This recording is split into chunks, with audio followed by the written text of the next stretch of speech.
Binuksan ni May ang pinto. Nagulat siya nang makitang lalaking nakatayo doon na may dalang basket ng prutas at seryosang ekspresyon. Anong ginagawa mo dito? Hindi komportabling umikot si Lucas. Pumunta ako para tingnan si Ellie at para mag-alok ng tulong. Naningkit ang mga mata ni May. Hindi namin kailangan ng tulong mo. Maaring hindi, ngunit sa tingin ko ay si Ellie. Sagot ni Lucas. Ang kanyang boses ay mahinahon ngunit matatag. Gusto ko ring tiyakin na ginawa ko ang lahat para may tamang mga bagay-bagay. Sumilip si Ellie sa likod ni May. Nagliwanag ang mukha niya nang makita si Lucas. Nagdala ka ng mangga? Tanong niya. Nakita ang prutas sa basket. Napangiti si Lucas. Para sa'yo. Alam kong gusto mo ito. Napabuntong hininga si May. Tumabi ng walang gana. Sige, pwede kang pumasok, pero huwag kang komportable. Kung bago ka pa lang sa channel neto, ibang kwento ni Ate Jane, istorya mo, ikwento ko. Huwag kalimutang pindutin ang notification bell at subscribe po. Inayos ni Rina ang strap ng suot na basket sa kanyang balikat.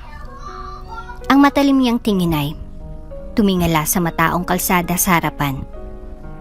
Ang araw ng tanghalay lumubog sa kanya, ngunit hindi niya kayang magpahinga. Ibinalik niyang tingin sa kanyang mga nakababatang kapatid. Sina Ellie at Ben na nagtatrabaho sa bangketa sa kanilang karaniwang lakas. Mga sariwang banana fritters! Malamig na tubig! Malinis at sariwa! Sigaw ni Ellie. Pinuputol ng matataas na boses niya ang daldalan ng mga dumadaan. Ellie, panatilihing matatag ang boses mo. Malumanay na sabi ni Rina. Tatakot ka sa matao kung sumigaw ka ng sobra.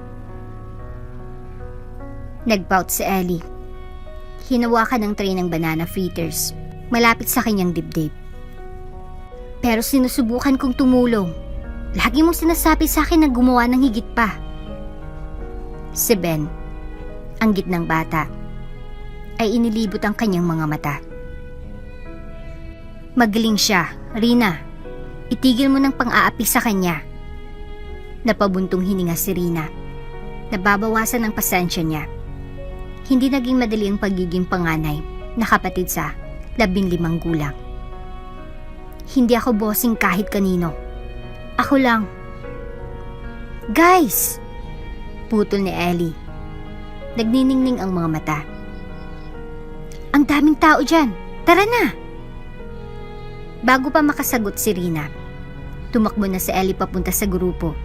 Naiwan si Rina at Ben para habulin siya. Mabilis na nasumpungan ng tatlo ang kanilang sarili na naghahabi sa dagat ng mga estranghero. Ang kanilang maliliit na tinig ay nilamon ng ingay ng palengke. Habang papalapit sila sa pagtitipon, napansin ni Rina ang isang lalaki nag-aayos ng isang pagtatanghal sa kalye. Ang mga tao ay naghahagis ng mga barya sa isang sombrero habang ang lalaki ay nagbalanse ng isang stack ng mga plato sa kanyang ulo.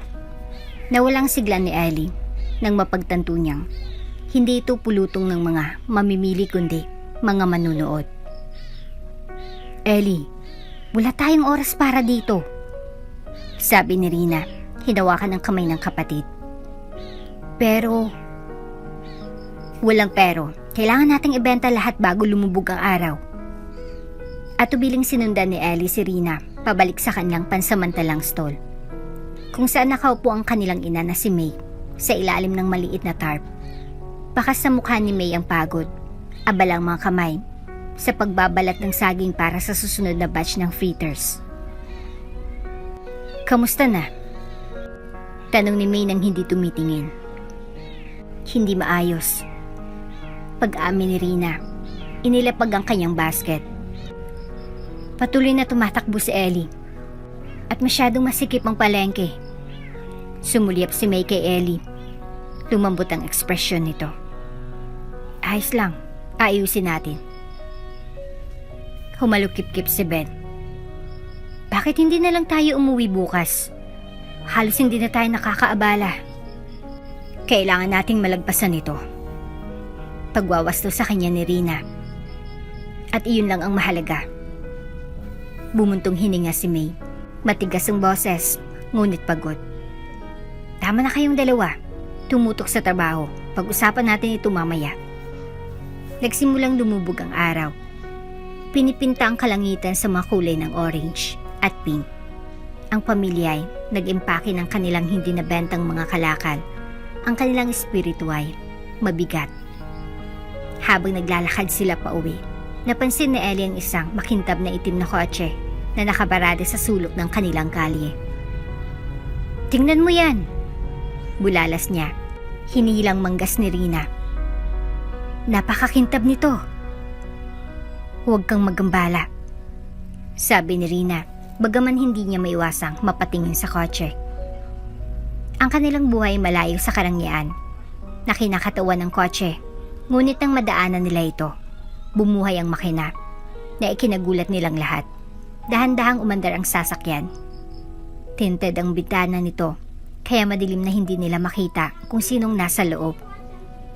Paano kung may mahalagang tao na nakatira dito ngayon? Bulong ni Ellie na may bahid ng pananabik sa boses. Ang mga importanteng tao ay hindi pumupunta sa mga kapitbahayan na tulad nito. Mapait na sabi ni Rina na pinasulong ni Ellie.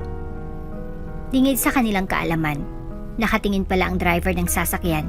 Ang kanyang kamay ay nanatili sa manibela habang pinagmamasdan ng pamilya na nawawala sa kalye. Isang maliit na kirot ng kuryosidad ang namumuo sa kanyang loob.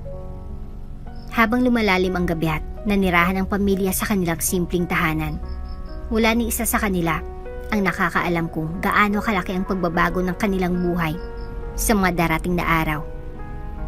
Nakatitig si Rina sa kisame. Tumakbo ang isip niya sa pag-aalala. Bukas ay isa na namang araw ng kawalan ng katiyakan at pakikibaka. Hindi niya alam, ang makintab na itim na kotseng iyon ay malapit nang maging sentro ng kanilang nakamamatay na pagtatagpo. Nabasag ng araw sa umagang maninipis na kortina ng kanilang simpleng tahanan.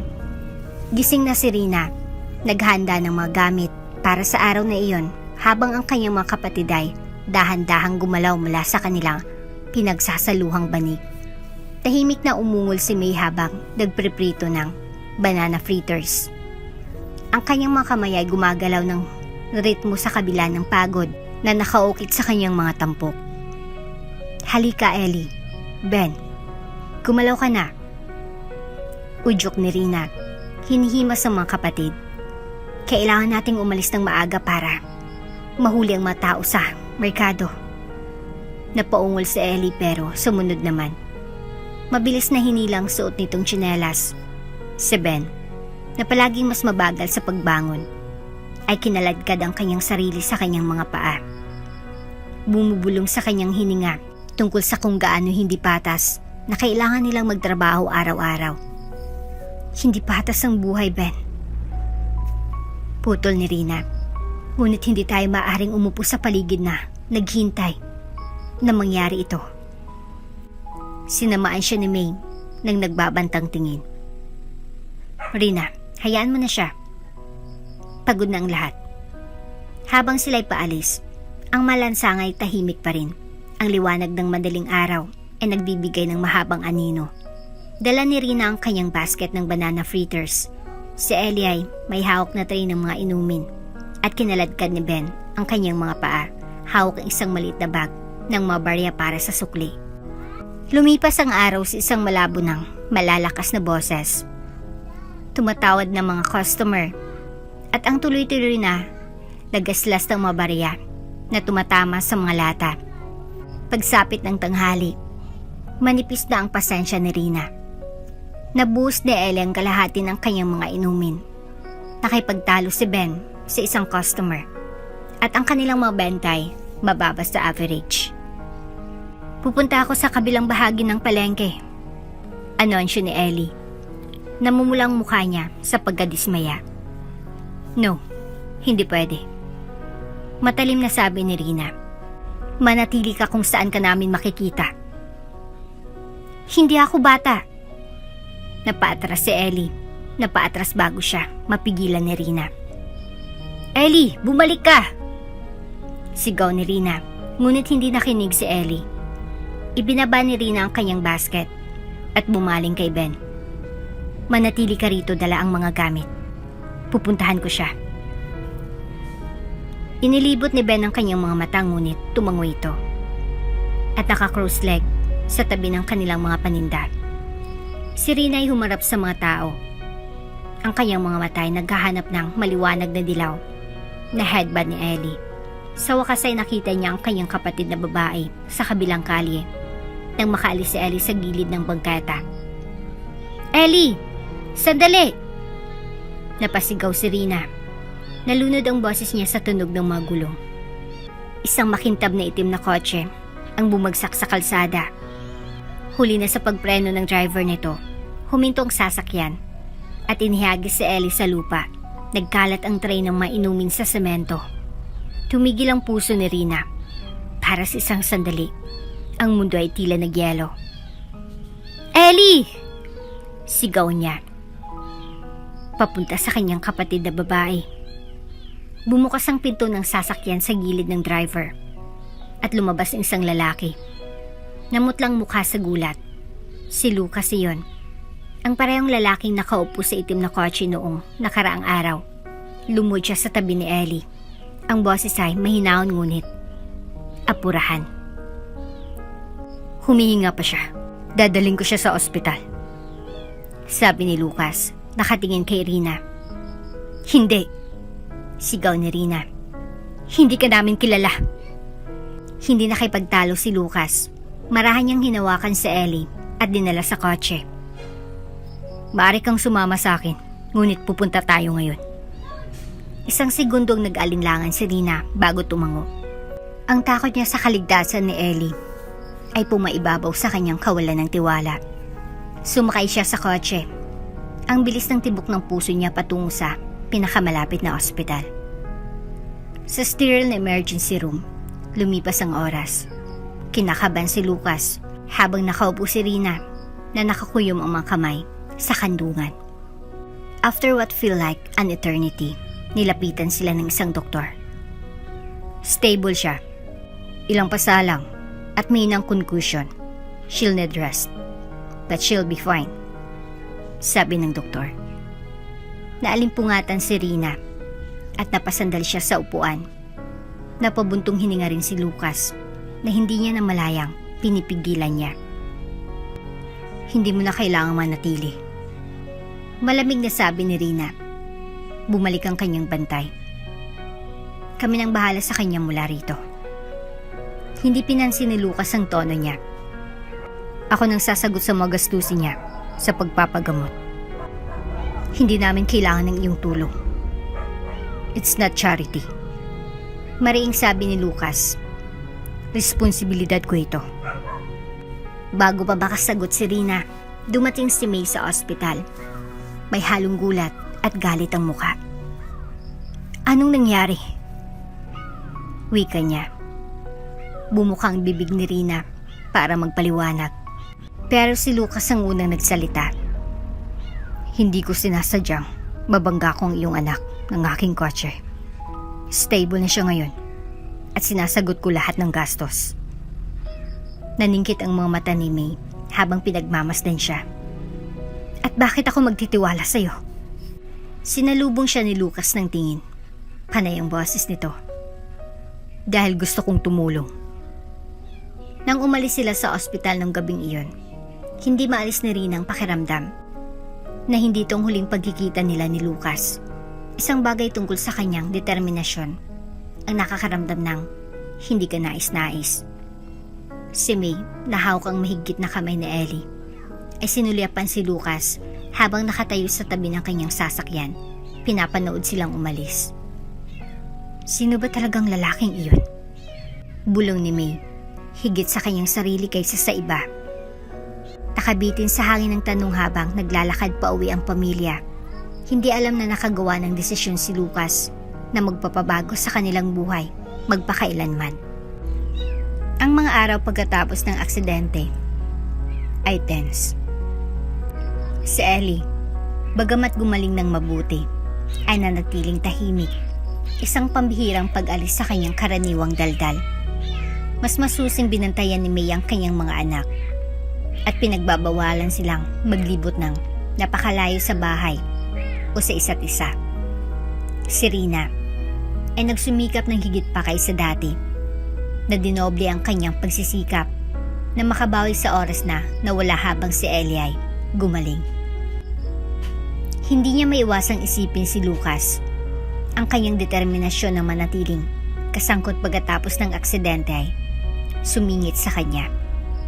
Bakit siya naging porsigido? Dumating ang sagot isang hapon nang sumulpot si Lucas sa kanilang pintuan. Binuksan ni May ang pinto. Nagulat siya nang makitang lalaking nakatayo doon na may dalang basket ng prutas at seryosong ekspresyon. Anong ginagawa mo dito? Hindi komportabling umikot si Lucas. Pumunta ako para tingnan si Ellie at para mag-alok ng tulong. Naningkit ang mga mata ni May. Hindi namin kailangan ng tulong mo. Maaring hindi, ngunit sa tingin ko ay si Ellie. Sagot ni Lucas. Ang kanyang boses ay mahinahon ngunit matatag. Gusto ko rin tiyakin na ginawa kong lahat para maitamang mga bagay-bagay. Sumilip si Ellie sa likod ni May. Nagliwanag ang mukha niya nang makita si Lucas. Nagdala ka ng mangga? Tanong niya. Nakita ang prutas sa basket. Napangiti si Lucas. Para sa'yo. Alam kong gusto mo ito. Napabuntong hininga si May. Tumabi ng walang gana. Sige, pwede kang pumasok. Pero huwag kang komportable. Sa loob ng bahay, ramdam na ramdam ang tensyon. Umupo si Rina sa maliit na hapagkainan. Pinagmamasdan si Lucas na parang lawin habang nakipagkwentuhan kina Ellie at Ben. Nakasandal si May sa pader. Nakahalukip-kip. Sapat na iyong ginawa mo, sabi ni May pagkaraan ng ilang sandali. Ang kanyang tono ay pinutol. Hindi mo na kailangang patuloy na lumapit. Sinalubong siya ni Lucas ng tingin. Alam kong hitsura nito. Ngunit hindi ako narito dahil sa pagkakasala. Gusto kong tumulong dahil kaya ko. Ginagawa mong lahat ng iyong makakaya. Ngunit malinaw na nahihirapan ka. Umigting ang labi ni May. Nakaya namin ito nang walang tulong ng sinuman. Hindi namin kailangan ng tulong ng iba. Hindi ito kawang gawa. Matigas na sabi ni Lucas. Ito ay isang pagkakataon. Mayroon ako isang sakahan na nangangailangan ng pamamahala at kailangan mo ng katatagan. Nag-aalok ako ng trabaho, tahanan, at pagkakataon para sa iyong mga anak na tumuon sa pagiging bata. Natahimik ang kwarto. Humigpit ang hawak ni Rina sa kanyang baso habang pinag-aaralan si Lucas. Hindi siya mukhang isang tao na may lihim na motibo, ngunit ang kanyang alokay tila napakahusay upang maging totoo. Bakit tayo? Diretsong tanong ni Rina. Hindi mo nga kami kilala. Saglit na nag-alinlangan si Lucas bago sumagot. Siguro hindi kita kilala. Pero nakikita ko mga taong mas nararapat. At makakatulong ako. Iyon lang ang naroroon. Napatingin si May sa mga anak niya. Tapos kay Lucas. Gusto niyang tumanggi. Paalisin siya. At panatilihing hindi nagbabago ang buhay ng kanyang pamilya.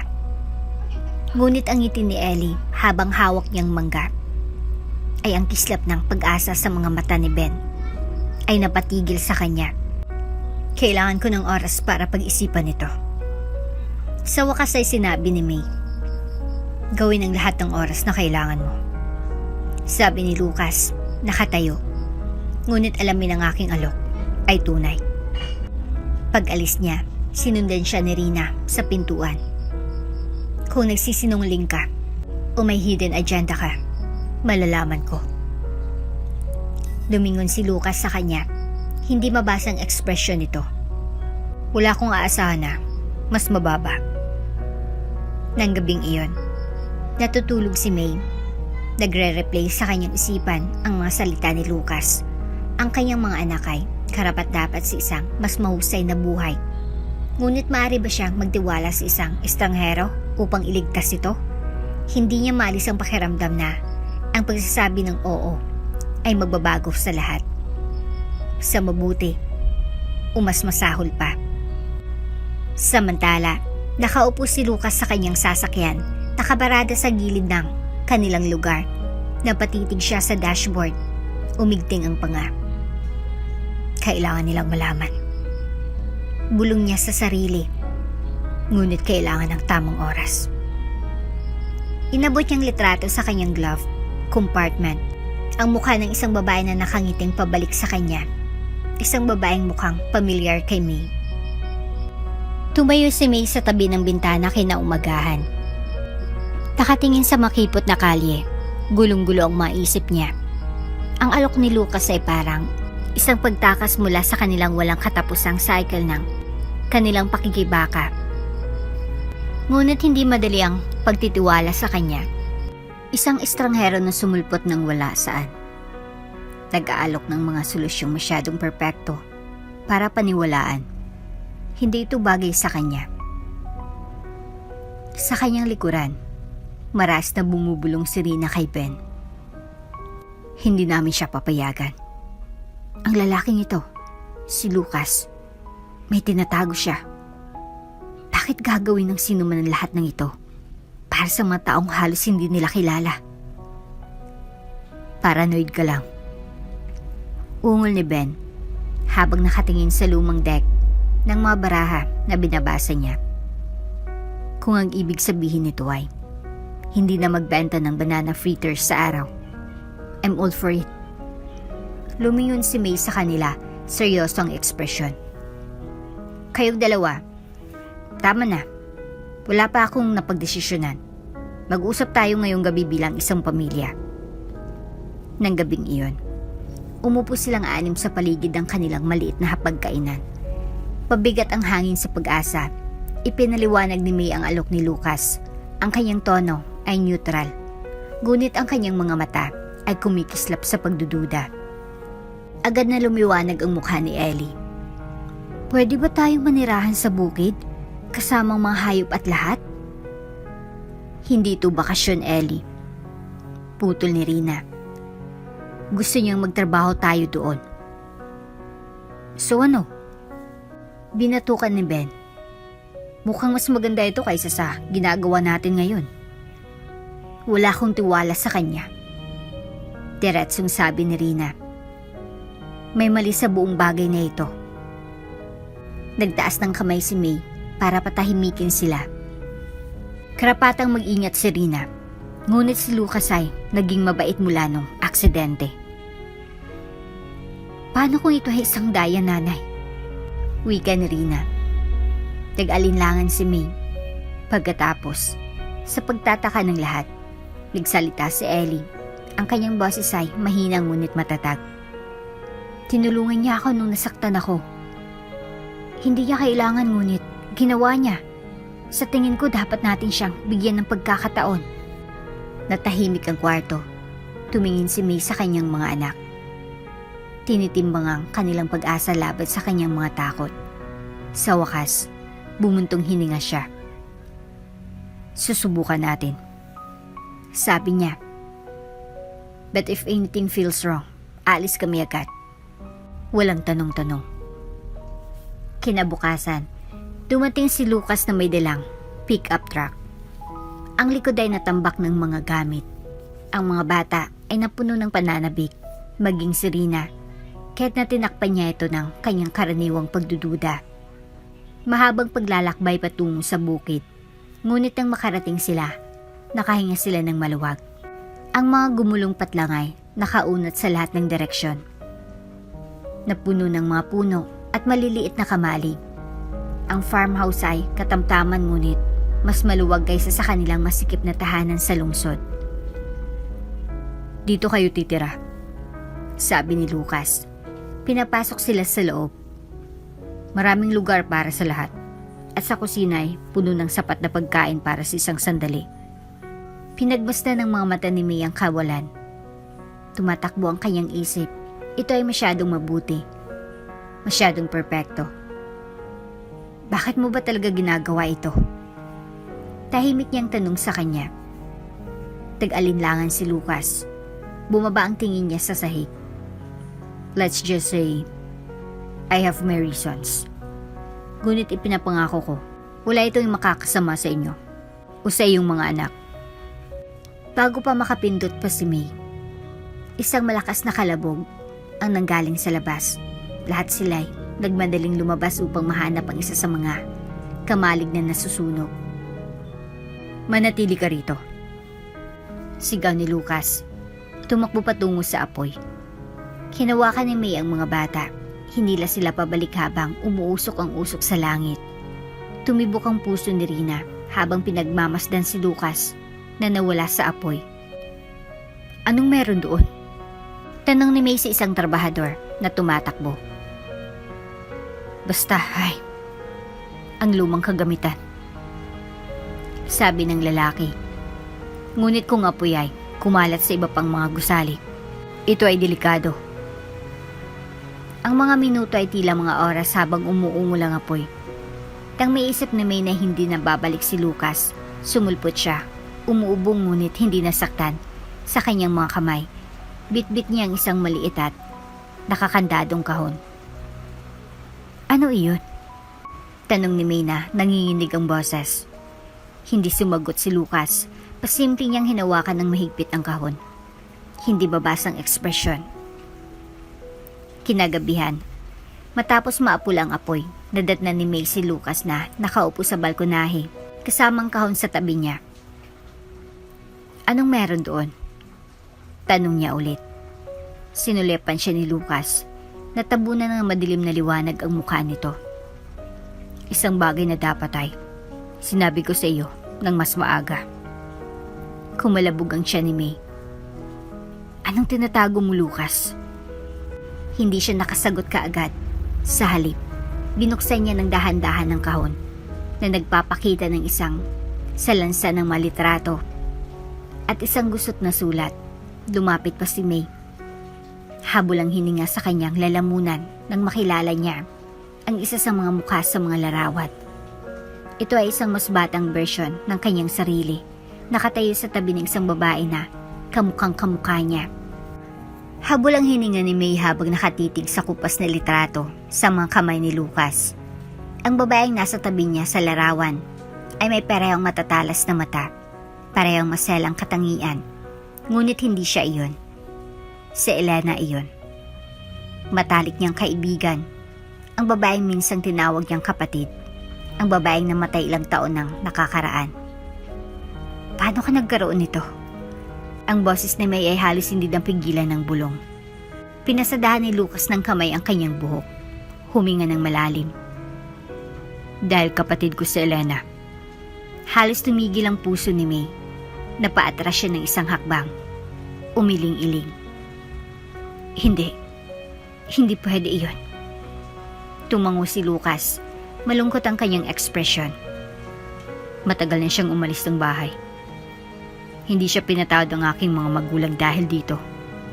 Nawala siya sa buhay namin. At pagkatapos, pagkalipas ng mga taon, nalaman kong namatay na siya. Hindi mo lang ako nakapagpaalam. Naramdaman ni Mia ang panginginig ng kanyang mga kamay.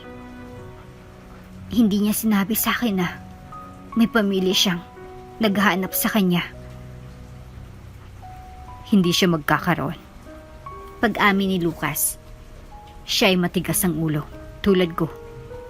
Nang umalis siya, pinutol niya ang relasyon sa lahat. Basag ang boses niya, maliban sa iyo. Hindi makahinga si May.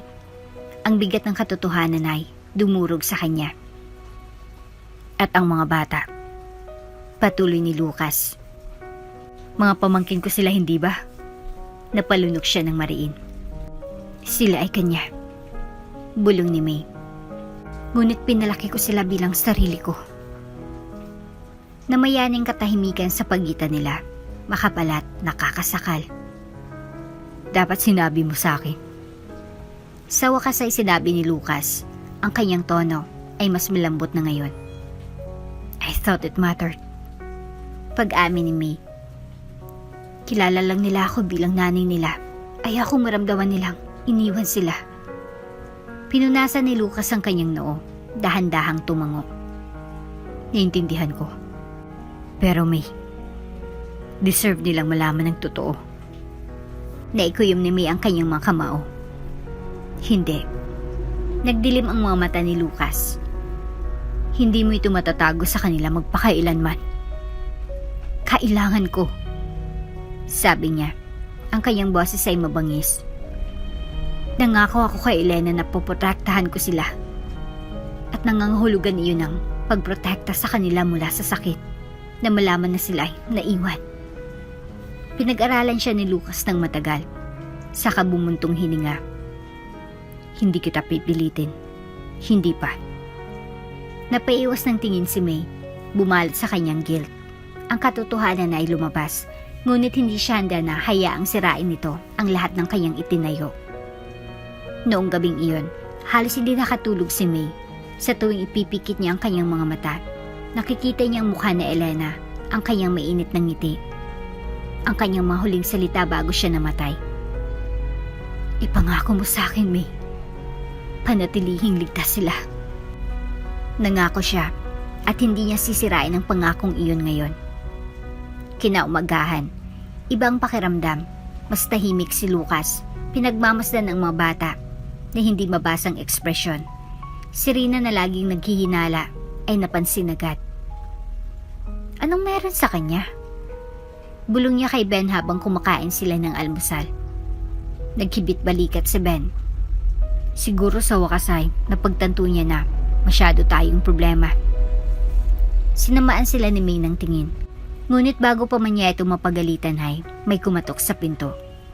Binuksan ito ni Lucas at nanlamig ang dugo ni May nang makita niya kung sinong nakatayo doon. Isang matangkad na lalaki na may matalim na mata at magaspang na kilos. Isang lalaking hindi na gustong makita ni May. Si Mark. Hello, May. Mahina niyang sabi, nakasandal sa frame ng pinto. Miss mo ko? Naninigas si May. Anong ginagawa mo dito? Kumunot ang noo ni Lucas, sumulyap sa pagitan nila. Sino ito? Napangisi si Mark. Oh, hindi niya sinabi sa'yo? Ako ang ama ng mga bata. Tumibok ang puso ni May nang magbalitan ng mga mata si Rina at Ben. Ang nakaraan ay pinaglaban niya nang gusto upang ilibingay, nagbabalik lamang.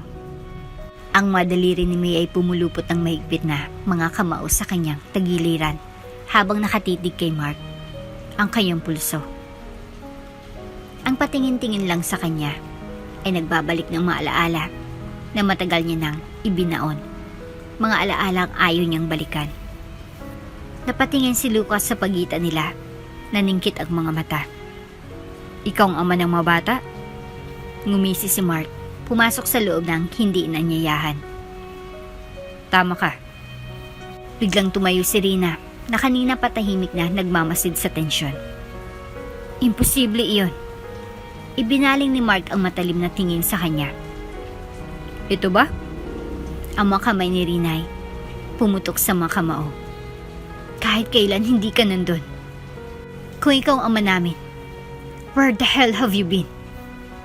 Si Ben, palaging tahimik, ay nakaupong naninigas. Ang kanyang mga matay lumilipad sa pagitan ni May at Mark. Huminga ng malalim si May. Pumagid na sa kanila. Mark, umalis ka na. Hindi ka bagay dito. Madilim na tumawa si Mark. Nakakatuwa yan. Last time I checked. Mga anak ko sila. Nawalan ka ng anumang karapatan sa kanila. Taon nang nakalipas. Putol ni May. Ayaw ni Elena na malapit ka sa kanila. At ako rin. Lumakas ang ekspresyon ni Lucas. Kailangan mong magpaliwanag. Ngayon. Napalunok ng mariin si May. Hindi niya ginustong magkaroon ng ganitong pag-uusap, lalo na sa harap ng kanyang mga anak. Pero hindi naghintay si Mark. Dapat sinabi sa akin nung namatay si May. Sabi ni Mark. Nawala sa kanyang boses ang bahagyang pagmamataas nito. Nararapat kong malaman.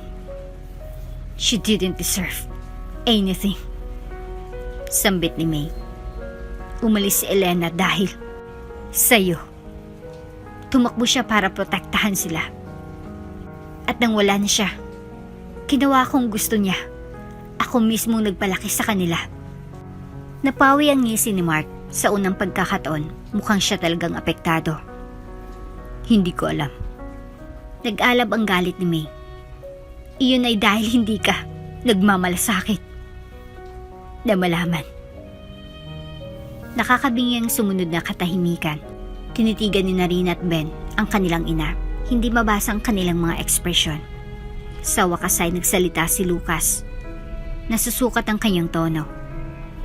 Bakit ka nandito ngayon, Mark? Napabuntong hininga si Mark at hinimas ang batok. Nagkamali ako. Alam ko yun. Pero nandito ako ngayon para ayusin ang mga bagay-bagay. Napangisi si May. Hindi ka na makakapasok pagkatapos ng lahat ng mga taon na ito. At pagpapanggap na nagmamalasakit. Gusto ko lang ng pagkakataon. Sabi ni Mark, ang kanyang boses ay nakakagulat na sincero. Isang pagkakataon para makilala sila. Iyon lang. Malamig ang boses ni Rina.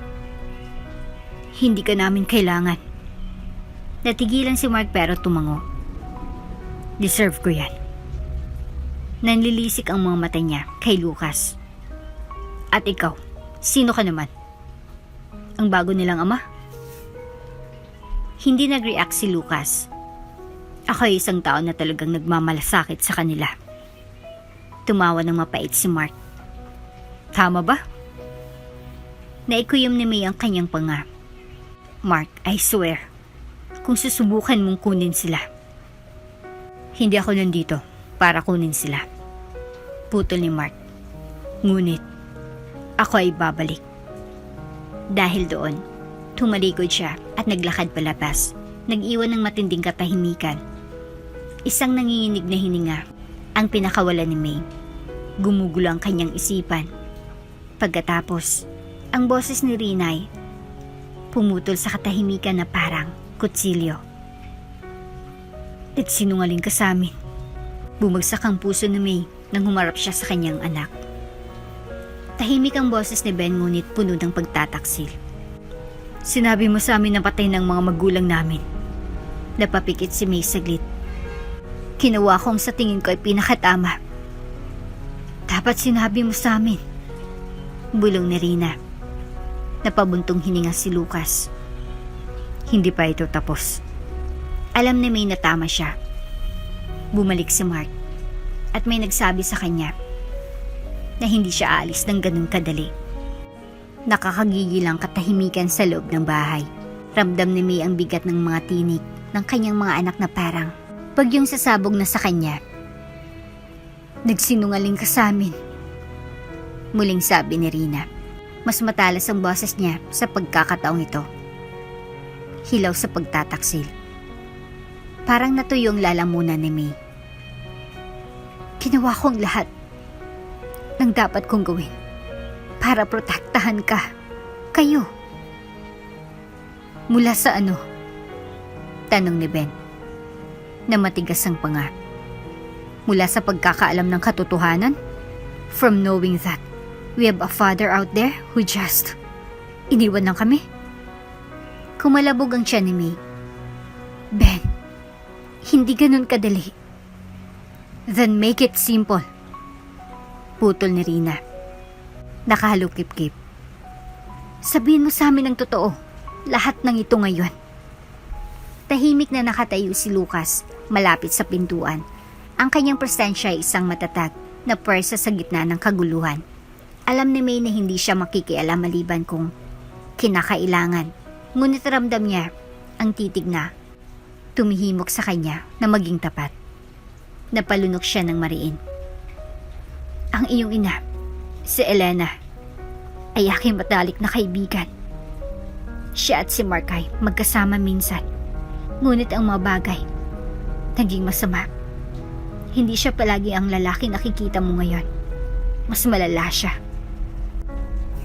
Napailing si Rina. Anong ibig mong sabihin?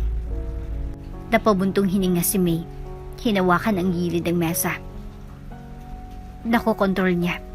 Manipulative. Nung pinagbubutis ka ni Elena. Rina, hindi siya masaya. Gusto niyang mawala ka. Napabuntong hininga si Ben. Ang kanyang mga kamay ay namumuo sa mga kamao. Tumanggi si Elena. Patuloy ni May. Gusto niyang panatilihin kayong lahat. Pero hindi nagbago si Mark. Lumala siya. Kaya isang gabi, nung buntis siya kay Ellie, tumakbo siya. At hindi na siya lumingon pa. Mukhang nahintakutan si Rina, pero matigas pa rin ang boses niya. So hindi niya kami ginusto? Nag-alinlangan si May. Baka, akala niya. Ngunit hindi sa paraang dapat ang isang tunay na ama. Hindi mabasa ang mukha ni Ben. At ang nanay namin. Siya lang, namatay. Napabuntong hininga si May. Ito ang bahaging pinakaayaw niya. Nagkasakit siya. Bulong ni May. Lumaban siya ng gusto. Ngunit sa oras na sinabi niya sa akin, huli na ang lahat. Biglang nagsalita si Ellie na kanina patahimik. Kaya inalagaan mo kami. Tumango si May, namumuo ang emosyon sa kanyang dibdib. Dahil minahal ko siya. Dahil nakiusap siya sa akin na protektahan kayo. Naningkit ang mga mata ni Rina. Ngunit umiwas siya ng tingin. Nakakuyumang panga. Umupo si Ben. Hinihimas ng kanyang mga kamay ang kanyang mga templo. Pinunasan ni Ellie ang kanyang mga mata sa kanyang manggas. Sa wakas ay binasag ni Lucas ang katahimikan. Hindi titigil si Mark. Lumingon sa kanya si May. Alam ko. Tumingala si Rina. So anong gagawin natin ngayon? Huminga ng malalim si May. We move forward. We don't let him drag us back to the past. Mapait ang boses ni Ben. At kung susubukan niya, nagdilim ang ekspresyon ni May. Kung ganun ay, pigilan natin siya. Tumango si Lucas. Hindi mo gagawin mag-isa. Gustong maniwala ni May, ngunit sa kaibuturan niya, alam niya, hindi pa ito tapos. Hindi sa isang mahabang pagbaril. At nakaramdam siya ng kakilakilabot na pakiramdam na ang pagbabalik ni Mark ay simula pa lamang. Halos hindi nakatulog si May ng gabing iyon. Ang bigat ng kawalan ng tiwala sa kanyang mga anak ay sumakit sa kanya. At ang pagbabalik ni Mark ay parang isang madilim na ulap na nakasabit sa kanilang marupok na bagong buhay. Umupo siya sa tabi ng mesa sa kusina. Nakatingin si isang umuusok na tasa ng kape na wala siyang balak inumin. Tahimik ang farmhouse, ngunit malalim ang kanyang iniisip. Tapos may kumatok sa pinto. Isang mabagal, sinasadyang katok. Naninigas si May. Masyadong maaga para sa mga bisita. Agad namang bumangon sa couch si Lucas, na kanina pagising. Nagtama ang mga mata nito sa kanya, seryoso at alerto. Bubuksan ko. Bulong niya. Hinawakan ni May ang braso niya bago pa siya makagalaw. Mag-ingat ka. Bahagyang tumango si Lucas at tumakbang patungo sa pinto. Tensyonado ang tindig niya nang buksan niya ito. Nanigas ang buong katawan niya. Mark. Ngunit hindi siya nag-iisa. Sa tabi niya ay nakatayo ang isang matangkad. Malapad ang balikat na lalaki na may peklat sa pisngi. Ang kanyang maitim ng mga matay nakamasid sa pintuan. Ang kanyang mga labi ay pumulupot sa isang bagay na mas mukhang pangiinis kaysa sa isang ngiti. Magandang araw. Kasual na sabi ni Mark na para bang may karapatan siyang tumayo roon. Hindi gumagalaw si Lucas. Anong gusto mo? Napangisi si Mark. Gusto ko lang makipag-usap. Naisipan kong magsama ng kaibigan. Para naman may kasama ako. Pinanliitan ni Lucas ng mata ang estranghero. At sino ito? Itinagilid ni Mark ang ulo sa lalaki. Ito si Dante. Tinutulungan niya ako sa isang negosyo. Naisip niyang baka interesado siyang makilalang pamilya ko. Nanigas ang tiyan ni May. Ito ay hindi isang simpleng pagbisita. Isa itong pagbabanta. Wala tayong dapat pag-usapan. Malamig na sabi ni Lucas. Napangiti si Mark at umiling. Oh, pero ginagawa namin. Kita mo? Naisip ko. Baka nagkamali ako nang umalis. Siguro karapat-dapat ako ng isa pang pagkakataon sa aking mga anak. Humakbang si May, matalas ang boses. Hindi mo na kailangang magpasyan yan ngayon. Nagdilim ang ekspresyon ni Mark. Pinahirapan mo ako, May. Naikuyom ni Lucas ang kanyang mga kamao. Umalis ka na. Si Dante ay humakbang pasulong. Ang kanyang presensya ay nagpapakita ng isang bagay na mapanganib. Sigurado ka bang gusto mo kaming paalisin? Bumilis ang tibok ng puso ni May. The way he said it, hindi lang tanong. Isa itong babala. Hindi nagpatinag si Lucas. Oo. Sa mahabang saglitay, nakatayo lang sina Mark at Dante. Pagkatapos, bumuntong hininga si Mark. Umiling-iling na may maliit na tawa. Sige, pero huwag mong isipin na. Tapos na ito. Tumalikod siya para umalis. Nakasunod si Dante sa likuran niya, ngunit bago pa man sila makarating sa kanilang sasakyan, lumingon si Mark sa kanyang balikat. Say hi sa aking mga anak para sa akin. Uminit ang dugo ni May. Isinara ni Lucas ang pinto, agad itong nilak. Kailangan natin silang bantayan. Sabi niya, naninigas ang kanyang panga. Tumango si May, nanginginig ang mga kamay. Hindi pa tapos si Mark. At kung may ibig sabihin ng panganib sa kanyang mga mata, nagsisimula pa lang siya. Narinig pa rin ni May ang mga huling salita ni Mark na umalingaw sa kanyang isipan. Say hi to my kids for me. Hindi ito isang kahilingan, isa itong pagbabanta. Nilak ni Lucas ang pinto sa likod nila. Ang kanyang mga matay iniskan ng paligid sa pamamagitan ng bintana. Ang araw ng madaling araw ay nagbigay ng mahabang anino sa buong farmhouse, ngunit wala itong nagawa para mabawasan ang lamig na dumadaloy sa gulugod ni May. May dala siyang kasama sa pagkakataong ito. Bulong ni Lucas. Iyan ay hindi magandang senyales. Napabuntong hininga si May. Hinihimas ang kanyang batok. Kilala ko si Mark. Hindi niya ginagawa ang mabagay ng walang plano. He's trying to scare us. But the real question is, anong gusto niya? Lumingon sa kanya si Lucas. Sabi mo wala siyang pakialam sa mga bata noon. Anong nagbago? Kumunot ang noon ni May. Baka gusto niyang kontrolin. Marahil ito ay tungkol sa paghiganti. O baka, she trailed off, her gut twisting. Siguro ano? Tanong ni Lucas. Napalunok ng mariin si May. Baka may nalaman siya na hindi pa natin alam. Isang biglaang kalabog mula sa likod ng bahay ang nagpaikot sa kanilang dalawa patungo sa tunog. Kinuha ni Lucas ang malapit na kutsilyo sa kitchen counter at sinenyasan si May na manatili sa likuran niya. Dahan-dahan silang gumapang patungo sa likurang pinto. Nakalakang pinto. Ngunit ang bintana sa tabi nito ay nabasag. Tumamang puso ni May sa kanyang tadyang. Sumilip si Lucas sa labas. Humigpit ang hawak niya sa kutsilyo. Walang tao doon. Pinagbasdan ni May ang basag na salamin. Nanginginig na hinga lang kanyang hininga noon niya ito nakita. Isang folded note na nakalatag sa sahig malapit sa basag ng bintana. Maingat itong kinuha ni Lucas at ibinuka. Nagdilim ang kanyang ekspresyon habang binabasa niya ang mga salitang nakasulat sa papel. Mabagal na sulat kamay. You took what's mine. I'm taking it back.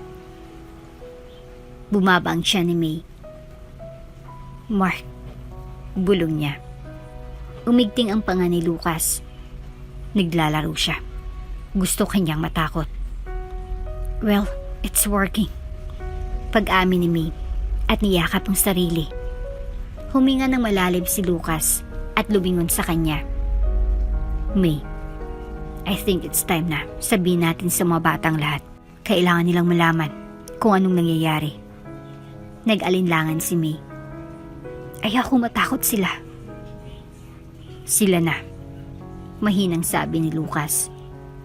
Nakita mong mukha ni Rina nang magpakita si Mark. Deserve nilang malaman ang katotohanan para maging handa sila. Pumikit si May. Alam niyang tama siya. Biglang kalabog sa front door kaya napatalon silang dalawa. Bumilis ang tibok ng puso ni May habang mabilis na suliyap kay Lucas. Hawak niya pa rin ang kutsilyo. Matigas ang kanyang tindig. Kung sino man ang nandun ay hindi kumakatok. Napabuntong hininga si May habang umuurong. Siya iyon. Tumakbo si Lucas patungo sa pinto at sumilip sa peephole. Nanlamig siya. Nanginig ang boses ni May. Si Mark ba? Hindi agad nakasagot si Lucas. Humigpit ang hawak na kutsilyo. Hindi. Sa wakas ay sinabi niya, ito ay isang tao na mas masahol pa. Dumagundong ang pulso ni May sa kanyang tenga. Someone worse? Bulong niya. Hindi kaagad nakasagot si Lucas. Napakuyom ang kanyang panga habang hawak ang kutsilyo sa kanyang kamay. Isa pang malakas na putok sa pintong nagpatalon sa kanya. Buksan mo! Alam kong nandyan ka. Malalim ang boses, hindi pamilyar. Ngunit may nakakatakot na otoridad dito na nagdulot sa puso ni May sa sobrang pagmamadali. Lumingon si Lucas sa kanya. Hindi mabasang ekspresyon nito. Iakyat mong mga bata. Ngayon. Saglit na nag-alinlangan si May bago tumango at nagmamadaling pumunta sa hallway. Rina, Ben, Ellie. Umakyat kayo sa taas ngayon na. Si Rina, na nasa gilid mula sa mga kaganapan sa umaga, ay hindi nakipagtalo.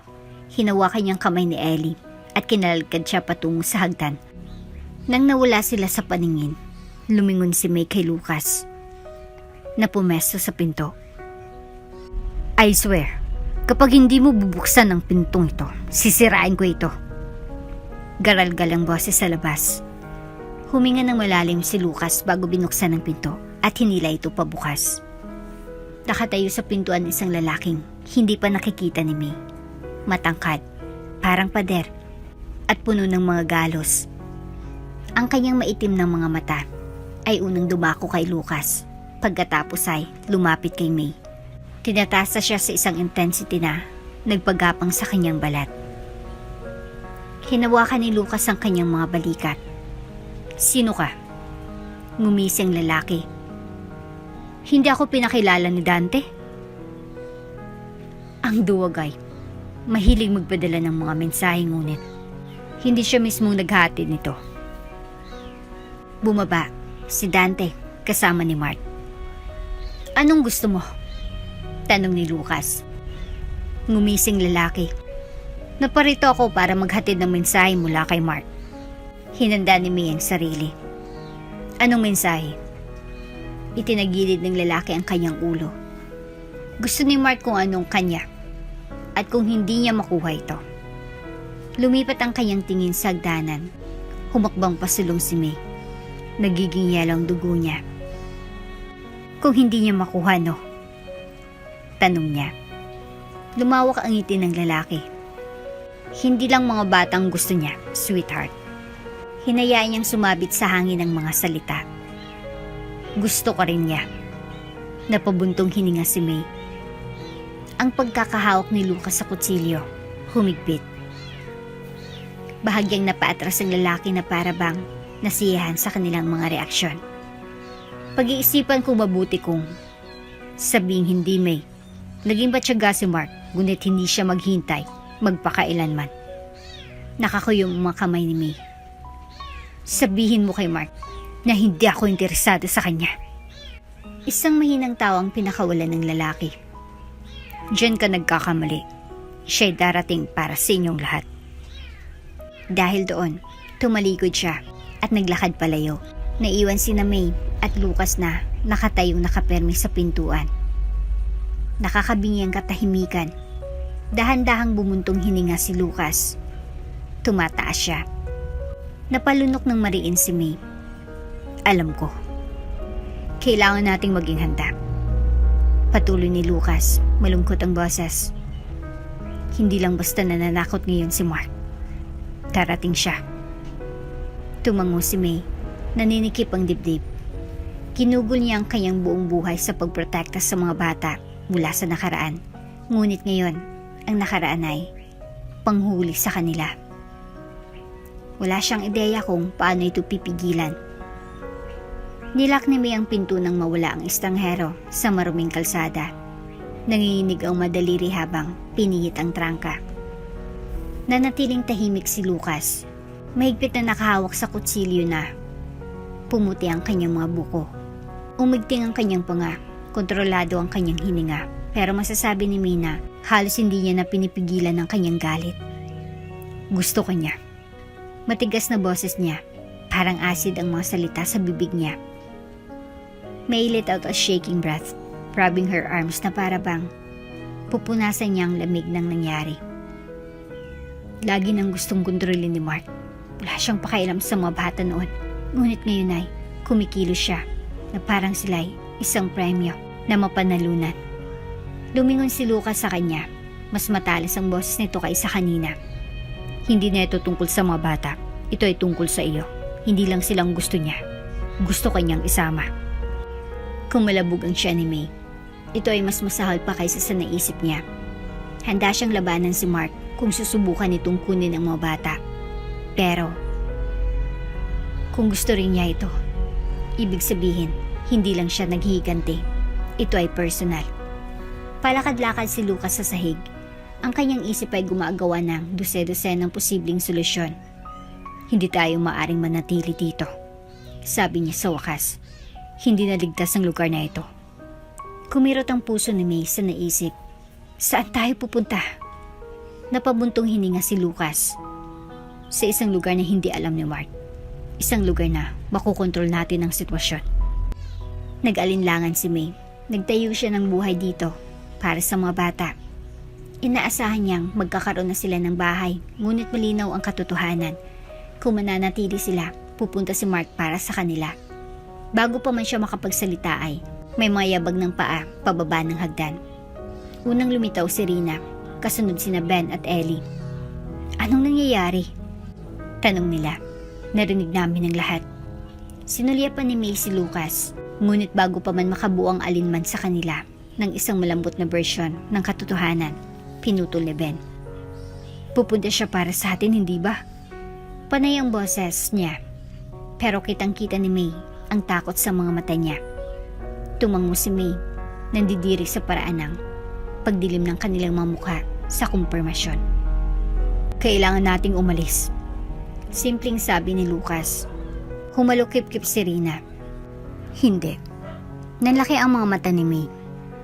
Rina. Hindi. Muling sabi ni Rina, mas malakas na ang boses sa pagkakataong ito. Pagod na kami sa pagtakbo. Pagod na kaming laging nagtatago sa nakaraan. Tumango si Ben bilang pagsang-ayon. Hindi tayo maaaring patuloy na tumakbo, magpakailanman. Kumunot ang noo ni Lucas. Ang pananatili dito ay nangangahulugan ng pakipaglaban sa isang labanan na hindi natin handa. Nagniningning ang mga mata ni Rina. Pagkatapos ay maghanda tayo. Napabuntong hininga si May. Hindi mo alam ang sinasabi mo. Oo, gusto ko. Nakakuyom ang mga kamao ni Rina. Gusto kong lumaban. Gusto kong tapusin ito. Nabalot ng katahimikan ng silid. Lumingon si Lucas kay May. Hindi mabasang ekspresyon nito. Hindi siya nagkakamali. Napalunok ng mariin si May. Ang kanyang buong buhay ay binuo sa paligid ng pagprotekta sa mga batang ito. Pero ngayon, gusto nilang protektahan siya. Isang malamig na bugso ng hangin ang dumaan sa sirang bintana. Dala nitong amoy ng usok, mahina, ngunit kakaiba. Biglang lumingon si Lucas. Nagbago ang kanyang ekspresyon. Naamoy mo ba iyan? Bulong niya. Nanlaki ang mga mata ni May nang lumingon siya sa bintana. Usok. Tumakbo siya sa likod ng pinto at binuksan niyon. Nabara ang kanyang hininga sa kanyang lalamunan. Sa di kalayuan, lampas ng mga kamalig at mga kabukiran ng trigo, isang apoy ang kumakalat. Nagsimula itong malapit sa linya ng puno. Dahilan ng maliwanag na orange na apoy, ang tuyong damo. Kumagapang patungo sa farmhouse na parang isang babala. Malungkot ang boses ni Lucas. Nandito siya. Naging yelo ang dugo ni May. Hindi na naghintay si Mark. Gumawa na siya. Napabuntong hininga si May habang pinagmamasdan ang apoy na ahas sa tuyong damo. Papalapit sa bahay. Ang kalangitan sa gabi ay kumikislap na may nakapangingilabot na kulay kahel. Nakhinang. Ang hangin ay makapal na may mabangong amoy ng nasusunog na kahoy. Gumagalaw na si Lucas. Kailangan nating kumilos ng mabilis. Nakakuyong mga kamao ni Rina. Ito ay hindi lamang isang apoy, hindi ba? Umiling si Lucas. Hindi, isa itong distraction. Umikot ang tiyan ni May. Gusto ni Mark na nakatuon tayo sa apoy habang ginagawa niya ang kanyang tunay na paggalaw. Isang maliit na ungulang pinakawalan ni Ellie. Hinawakan ang manggas ni May. Anong gagawin natin? Naningkit ang tingin ni Lucas. Kami, lumalaban. Si Ben, kadalasan ng pinakatahimik, ay humakbang pasulong. Sabihin sa amin kung paano. Hindi nag-atubili si Lucas. Rina, Ben, tulungan mo akong pigilan ng apoy. Hindi natin ito hayaang makarating sa bahay. May, isama mo si Ellie. Sa loob, ilak ang mga pinto at manatiling mababa kung may mangyari. Tumakbo ka. Bumilis ang tibok ng puso ni May. Hindi kita iiwan dito ng mag-isa. Lumingon si Lucas sa kanya. Matigas ang boses nito. Kailangan natin hawakan ang linya, May. Kung magpanik tayo, talo tayo. Kinasusuklaman niya ito, ngunit alam niyang tama siya. Sa isang huling tingin sa kanya, hinawakan niyang kamay ni Ellie. Hinila papasok. Kaya niyang protektahan sila. Kinakailangan niya. Sa labas, hinablot ni na Lucas, Rina at Ben ang anumang makakaya nila. Mga balde, pala, kahit basang kumot. Kahit anong pa man mapabagal ang apoy. Ang apoy ay umuungol ng palapit. Ang usok ay lumalapot sa hangin. Mabilis na nagtrabaho si Lucas na nagtatapo ng mga balde ng tubig sa damuhan upang lumikha ng fire break. Umubo si Rina. Tumutulo ang pawis sa mukha. Masyadong mabilis itong kumalat. Sigaw ni Ben na nakaturo sa linya ng puno. May tao sa labas! Umikot si Lucas. Naningkit ang mga mata. Isang anino ang gumalaw sa kabila ng apoy. Pagkatapos, pangalawa. Higit sa isang tao. Kinagat ni Lucas ang kanyang mga ngipin. May hinihintay sila. At sa kanya napagtanto, ang apoy ay hindi sinasadya upang mahuli sila sa loob. Ito ay sinadya upang i-flash out sila. Bumagsak ang tiyan niya. Takbo! Pumasok kayo sa loob! Pero bago pa sila makagalaway, may kumalabog. Sa kanya mula sa likuran. Malakas na bumagsak si Lucas sa lupa. Kumatok ang hangin mula sa kanyang mga baga. Sigaw ni Rina. Lucas! Sinubukan ni Ben na sumugod sa kanyang tabi, ngunit isang magaspang na kamay ang humawak sa kanyang braso at hinila siya pabalik. Nagpumiglas si Lucas na itulak ang sarili, ngunit ang kanyang attacker, isang brutish na lalaki na may peklat na mukha ni Dante, ay pinigilan siya. Ngumisi si Dante. Sinabi sa iyo na si Mark ay hindi naghintay magpakailanman. Naging yelo ang dugo ni Lucas. Nasaan siya? Napangisi si Dante. Sa loob. Nanlaki ang mga mata ni Lucas sa takot. Sa bahay na si Mark. Sa loob ng farmhouse, tumayo si May nang bumukas ang pintuan sa harap. At nandoon siya. Mark. Ang kanyang madilim na tingin ay nagwalis sa silid. Na bumaling kay May at sa bata. Isang mabagal, satisfied smirk ang gumuhit sa kanyang mga labi. "Hello, May," sabi niya, humakbang pasulong. Pumesto si May sa harap ni Ellie, ang kanyang katawan. Nagsasanggalang sa kanya. "Umalis ka," duro niya. Humalakhak si Mark. "Tara na, huwag kang ganyan." Lumapit ang mga mata niya sa hagdan. Nasaan si Narina at Ben? Bumilis ang tibok ng puso ni May. Hindi dito. Napabuntong hininga si Mark. Yan ay isang kahiyan. Tapos bumalik yung smirk niya. Pero ikaw. Humakbang siya pasulong. Kinuha ni May ang pinakamalapit na bagay. Isang mabigat na lampara. At itinaas ito. Tumawa lang si Mark. May. Akala mo talaga kaya mo akong labanan? Papatayin kita. Bago kita hayaang kunin sila. Ngumiti si Mark. His expression turned dark. Nakakamatay. Yan ang gusto ko sa'yo, May. Bulong niya, humakbang papalapit. Lagi kang handang lumaban. Pero ito ang... May hinila siya mula sa likuran niya. Umakyat ang dugo ni May. Malamig. Isang baril. Napabuntong hininga si Ellie. Humigpit ang maliliit niyang daliri sa suot na sando ni May. Itinutok ni Mark ang sandata sa dibdib ni May. "Kaya mong lumaban?" Bulong niya. "Pero hindi ka mananalo." Napabuntong hininga si May sa kanyang lalamunan. Ang baril sa kamay ni Mark ay kumikinang sa ilalim ng madilim na ilaw ng farmhouse na nakatutok. Diretso sa kanyang dibdib. Sa likod niya, umiling si Ellie. Nanginginig ang mga maliliit niyang daliri. Pero hindi gumagalaw si May. Hindi siya umatras. "Hindi ka magpapaputok," sabi niya. Ang kanyang boses ay mas matalas kaysa sa bakal.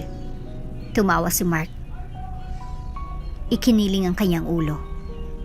"Parang sigurado ka." Mabagal na hakbang pasulong si May, nakatayo sa kanyang kinatatayuan. "Dahil kung gusto mo akong patayin, ginawa mo na." Napawi ang ngisi ni Mark, humigpit ang hawak niya sa baril. "Hindi ka narito para patayin ako." Patuloy ni May. "Nandito ka para kunin ako at ang mga bata. At kailangan mo akong buhay para doon." Umigting ang panga ni Mark. Nakita ni May ang pagkislap ng pag-aalinlangan sa kanyang mga mata at sinamantala niya ang kanyang pagkakataon. Halos wala pang oras na mag-react si Mark bago sinara ni May ang lampara sa kanyang pulso. Ang baril pumutok. Ang balay na lampasan ng pulgada na nakabaon sa sahig na gawa sa kahoy. Sumigaw si Elliot humihikbi. Hinawakan ni May ang pinakamalapit na upuan at inihampas kay Mark ang lahat ng meron siya. Sumuray-suray siya pabalik, nagmumura. "Takbo!" sigaw ni May kay Ellie. "Tumakas ka, ngayon na!" Umakyat sa hagdan sa pinakamabilis niyang makakaya. Sakto namang tumalikod si May para hinawakan ni Mark ang kanyang pulso. Ang kanyang mga daliri ay bumabaon sa kanyang balat na parang bakal. "Pinapahirapan mo ito kaysa sa nararapat." "Mabuti alam mo," wika ni May. Tinapakan niya ang paa ni Mark. Napasigaw ito sa sakit. Kumala sa pagkakahawak, sapat lang para makawala si May. Tumakbo siya patungo sa kusina. Pinalo ang puso, naghahanap ng kahit ano. Kahit ano na magagamit niya bilang sandata. Isang kutsilyo, isang kawali, isang basag na bote. Hindi siya nagkaroon ng pagkakataon. Hinawakan siya ni Mark sa likod at isinandal sa pader. Ang impact ay nagpatalsik ng hininga niya mula sa kanyang mga baga. Lagi kang matigas ang ulo, wika niya, gripping her arm tightly. Kaya nga pinagkatiwalaan ka niya, di ba? Kaya ikaw ang pinili ni Elena kaysa sa akin. Ang dugo ni May nanlamig. Si Mark napangiti. Tama na, bulong niya. Alam ko. Nagpupumiglas si May sa pagkakahawak niya pero masyado siyang malakas. Lumapit si Mark, parang laso ng boses sa tenga niya. Alam kong totoo na hindi sila sa'yo. Naninakaw mo sila sa akin. Sumabog ang galit ni May. Hindi sila man kailanman sa'yo. Duro niya. Nawala ang ngiti ni Mark. Sumama ka sa akin, May. Bago pa makapag-react si May, isang putok ng baril ang umalingaw-ngaw sa ere. Natigilan si Mark. Bumuntong hininga si May. Lumingon silang dalawa sa hagdan kung saan nakatayo si Rina. Hawak ang baril. Nanginginig ang mga kamay niya. Nangingilid ang maluwa sa kanyang mukha. Ngunit sa pagkakahawak niya sa baril, hindi natinag. Bitawan mo siya! Napangisi ang mga labi ni Mark. Hindi ka maglalakas loob. Ang daliri ni Rinay nag-cover sa gatilyo. Subukan mo ako. Nagdilim ang mamata ni Mark. Ibaba mo ang baril, Rina. Ang mga braso ni Rina nanginginig ngunit hindi niya ibinaba ang baril. May could see the conflict in her daughter's eyes. The fear. Ang galit. Huwag kang makinig sa kanya. Mahinang sabi ni May. Hindi mo kailangang gawin ito, Rina. Natawa si Mark. Oh, please. Wala sa kanyang babae. Nauyom ang panga ni Rina. Tapos, siya ay nagpaputok. Nag-echo sa buong bahay ang putok ng baril. Para sa isang saglit na segundo, ang oras ay tila nag-freeze. Isang matalim na hiningang pinakawala ni Mark. Ang kanyang katawan ay nanginginig habang ang balay tumama sa kanyang balikat. Lumipad ang mga mata ni May sa kanyang anak na nakatayong nanginginig. Ang kanyang mukha ay maputla ngunit ang kanyang mahigpit na pagkakahawak. I won't miss again. Sabi ni Rina, nanginginig ang boses niya na may halong takot at puot. Habol hininga si Mark habang hawak ang dumudugong balikat. Naputol ang kanyang pag-irap. Ang kanyang kumpiyansa. Nang ma-realize niya ang katotohanan. Si Rina ay hindi na maliit na babae. Hindi siya natatakot sa kanya. Nakita ni May ang pagbabago ng kanyang ekspresyon. Ang takot ay gumagapang. Tapos ka na, Mark. Sabi ni May, humakbang pasulong. Natalo ka. Hindi mo sila kontrolado. Hindi mo ginawa. Lumapit ang tingin ni Mark sa pintuan. Kinakalkula ang kanyang pagkakataong makatakas. Alam niya ang ingay ay magdudulot ng atensyon. Babalik si Lucas sa mga segundo. Dumating ang mga pulis. Napaawang ang labi niya sa frustration. Hindi pa ito tapos. Pinikit ni May ang kanyang mga mata. Oo, ito nga. Tiningnan siya ni Mark ng isang huling tingin pagkatapos kay Rina. Bago ito nauntog pabalik sa nakabukas na pinto. He clutched his bleeding shoulder, glaring, before bolting out into the night. Hindi siya hinabol ni May. Hinayaan niya siyang tumakbo. Dahil sa unang pagkakataon sa buhay niya, hindi na siya natatakot sa kanya. Dahan-dahang ibinaba ni Rina ang baril. Nanginginig ang katawan dahil sa adrenaline. Sumugod si May, niyakap ang kanyang anak. Tapos na. Bulong niya. Tapos na. Si Rina, nalaglag ang kanyang mga braso. Si Ellie ay tumakbo pababa ng hagdan. Ang maliit na niyang katawan ay bumangga sa kanila habang si Ben ay nakatayong naninigas. Ang kanyang mga matay nakatutok pa rin sa pinto sa kawalan ng laman kung saan naroon si Mark. Inabot siya ni May. Nag-alinlangan siya saka humampas sa yakap. Sa unang pagkakataon sa mahabang panahon, nadama nila na ligtas sila. Naging mapayapa naman ang farmhouse. Naapula ang apoy, inayos ni Lucas at ng mga manggagawang pinsala. Muling itinayo ang halos nawasak. Nawala si Mark. Naghintay si May ng balita para sa isa pang babala. Para sa isang bagay, ngunit walang dumating. Sinimula na siyang hanapin ng mga pulis. Ngunit alam ni May ang totoo. Hindi na siya babalik. Hindi pagkatapos ng nangyari noong gabing iyon. Hindi pagkatapos patunayan ni Rina na hindi na siya natatakot. Nakatayo si May sa may porch. Pinapanood si Rina at Ben na tinutulungan si Lucas sa mga kabayo habang naglalaro naman si Ellie sa field. Sa unang pagkakataon sa mga taon, nakaramdam siya ng kapayapaan. Tumabi sa kanya si Lucas, pinunasan ng pawis sa noo. Nagpapagaling sila, sabi niya. Tumango si May, kumirot ang puso habang pinagmamasdan sila. Oo, lahat tayo. Natahimik sandali si Lucas pagkatapos lumingon nito sa kanya. So, ano ngayon? Ngumiti si May. Ngumiti ng totoo. Ngayon, nakatira tayo. Nang gabing iyon, habang inihiga ni May, si Ellie sa kama, nagtagal si Rina sa may pintuan. Lumingon sa kanya si May. May iniisip ka ba? Nagdalawang isip si Rina bago pumasok sa kwarto. Iniisip ko ang tungkol kay Mama, tungkol sa lahat. Sumikip ang dibdib ni May. Rina, I'm glad she chose you. Mahinang sabi ni Rina. Natutuwa akong pinalaki mo kami. Naramdaman ni May ang pagtulo ng luha sa kanyang mga mata. Hinila niya si Rina sa isang mahigpit na yakap. She would have been so proud of you. Bulong ni May. Ngumuso si Rina, hinihimas ang likod niya. Alam ko. Sa labas, habang kumikinang ang mga bituin sa itaas ng farmhouse, nakaupo si Lucas sa beranda. Binabantayan sila. Alam niya ang mga peklat ng nakaraan ay hindi magdamag. Ngunit sa ngayon, ligtas sila. Magkasama sila. Sa unang pagkakataon sa mahabang panahon. Sa wakas ay, libre na sila. At dito na nga po nagtatapos ang ating kwento.